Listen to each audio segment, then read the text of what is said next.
Scan for Sovi and straight A's only. Let's go!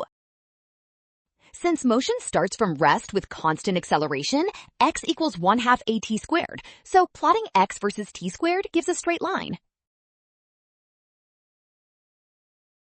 And horizontal axis t squared. And from slope around 0.38 to 0.40, a equals 0.76 to 0.80 meters per second squared.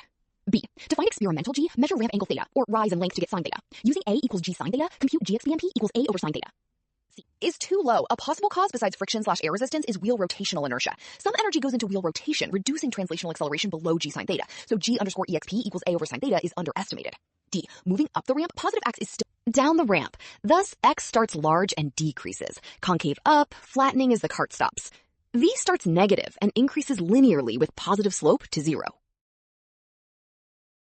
Great job working through that. Remember to check each step and watch for sign errors. Practice more with Sovi to master this topic.